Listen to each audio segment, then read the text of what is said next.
From basically flour and eggs and oil. Thank you. So for the eggs, you want to break and separate 6 yolks. So that's why I have these 2 bowls. One's for the white, one's for the actual eggs we're going to be using.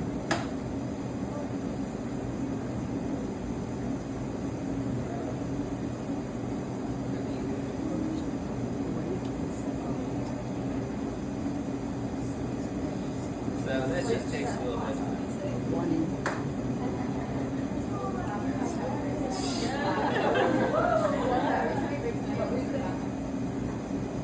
What was that? We need some class music. We do.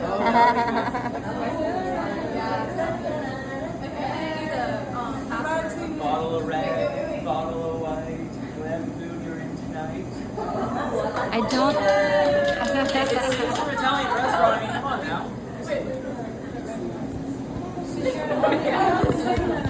So you do 6 yolks and 2 whole eggs. That would be great. First, let's break and separate 6 eggs. One bowl for the Yep, yolk, 6 the other one yolks, And then share with 1 everybody. 2 whole eggs.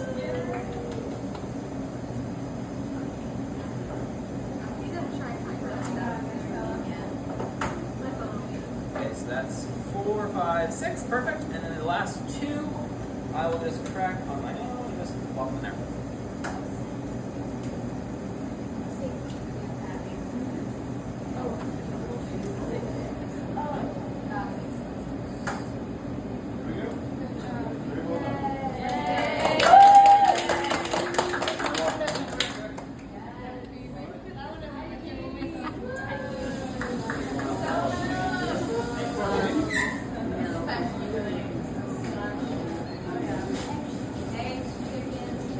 It's in the white. Yeah, so those we're just going to kind of keep to the side. If you guys ever want to, I just heard meringue. Yes, you can make meringue out of it. Yeah, no, really long job. So then we always add just a tablespoon of oil to this. I mean, these are the white ones. Extra virgin is nice. I just got what I had. You So- put it into the yolk one. Yeah. Got it. So Thank you. I like to pre-mix the eggs before I put them into the flour mixture, just because it makes it a little easier to mix together.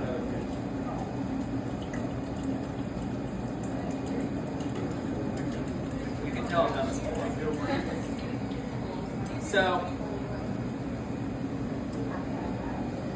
next what we're going to do, we do 1 cup of each flour. Now the flours, you can use any flour for pasta. 00 flour, you can find this at Publix, is really good. It has less protein than all-purpose flour, and semolina flour is what they typically use in pasta. What me and my family have found is doing a mixture of 1 cup to 1 cup really kind of gives you the best texture pasta. So that's what we're going to do here.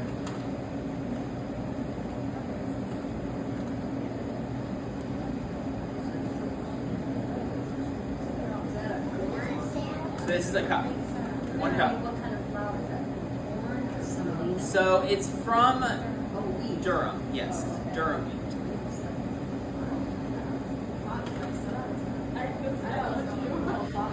Nope. So pasta making is very unique in how we do this. Oh, gracious, come on now. Let's open up here. Diana, I feel like I need your help opening this again. You got it? Should just come open, but you know, nothing ever likes to work out, right?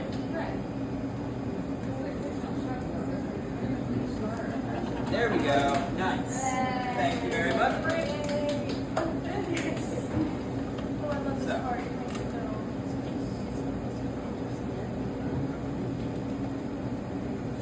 So, this is where the biblical metaphor starts to come in, that I'm super fond of because it's kind of fun. So, I want you guys to think of this flour as us. So, flour actually represents us in several different ways. One, it's not together, is it? No. It's very easily blown about, very easily moved. Very similar to us, our human hearts, and how we are often very easily swayed one way or another.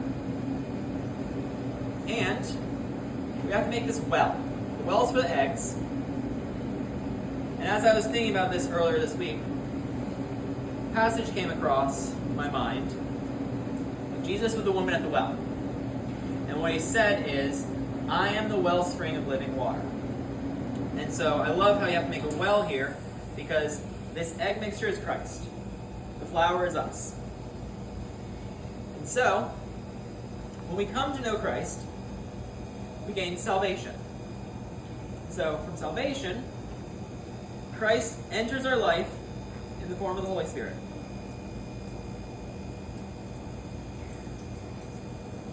But that's not where it ends. Unfortunately, a lot of people tend to think, oh, I'm saved, I'm good. Well, you're not going to hell, but we're called to more than just that as Christians. What we're called to is we're called to integrate Christ into every aspect of our lives. And that takes time. So, as you see, the flour and egg are slowly integrating together. Now, this does take time. Over the years, I've gotten pretty good at getting this done relatively quickly. But one of the things I want you guys to make note of is how it's not all coming together immediately. It's very slowly coming together. That is a part of our walk with Christ. It's not just, oh, we accept Christ, we're instantly this amazing Christian. I'll admit, I'm not. And it took me many years to get to the point where I am now. And so we see that through constant integrating of Christ into our lives, and that's going to church, reading the Bible, being in fellowship with one another, like what we're doing right now, we're slowly but steadily integrating Christ into every aspect of our lives. As you can start to see, it's starting to become more of a dough, right? So this is going to keep on going. Does anybody want to give it a try? Go for it. So what you do is you get the fork. Ooh, hang on. We should get it underneath and get underneath the flour. There you go. Nice. So you're slowly scooping the flour and integrating into the eggs, just as we want to integrate Christ into our own lives. You can go a little faster. A little faster. Come on now. I know you got the energy, Stella. Come on, come on. Get back into it, so. Does anybody else want to give it a try? Come on, Mia. So let's give it over to Mia. And what I'm going to do is I'm just going to kind of make it a little bit more rounded. Okay. Good Now job. you're just going to do this. Are we gonna eat that? Oh, yeah. Not after she made it. No, I'm just kidding. I'm just kidding. I'm sure it's gonna be great. Oh, yeah. That's probably why the reason I love this, because like, you can teach Christ through something that's very hands-on, and you get to eat afterwards, which to me is the best part. Great job. Good job.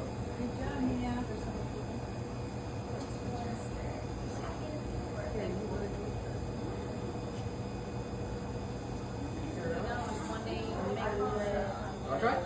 Go for it.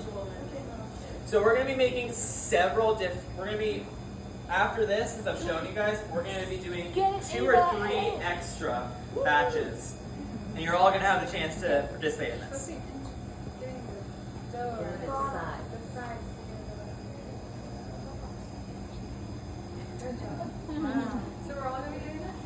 If you want, you have the option to. You don't have to if you don't want to. So just make note, I'm just really quick But it seemed as though building up the wall over here. we're moving to something different. The last thing you want is for the egg to go spilling all over the place. It happens. It is not super duper fun. We're good.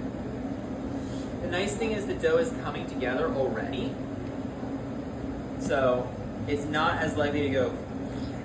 Can I go this direction or You can go whatever direction you want.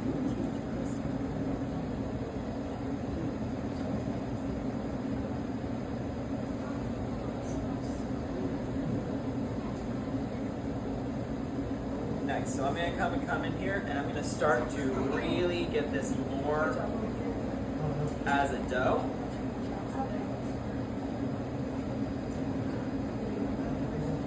I really like it if I have like one of those dough cutters, like the slicer things, because it makes it a whole lot easier to do this. And then, eventually, you're gonna get messy here. I'm gonna let you guys know that. You just get your hands in there.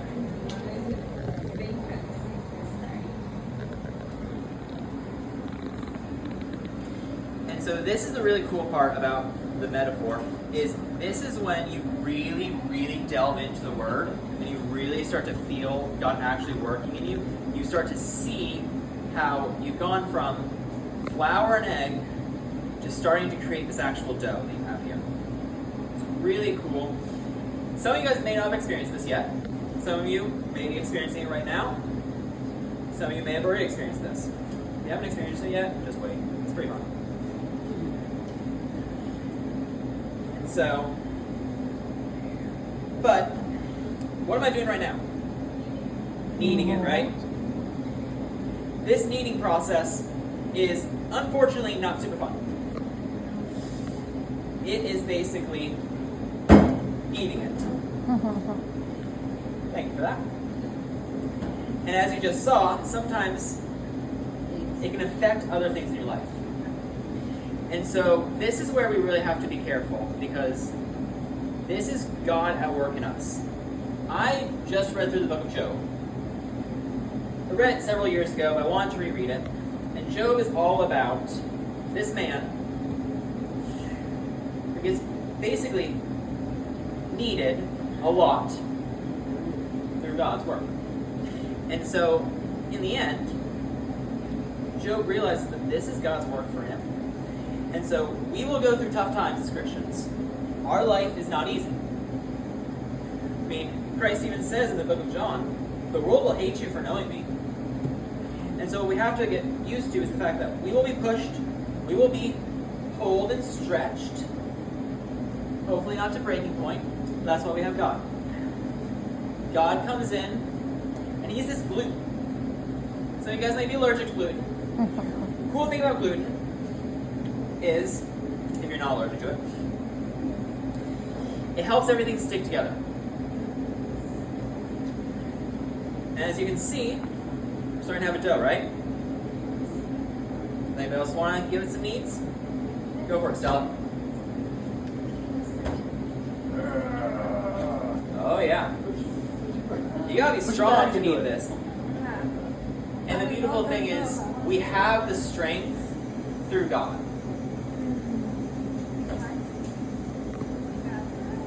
You go harder. Go harder on it, Stella. Think of it as your homework.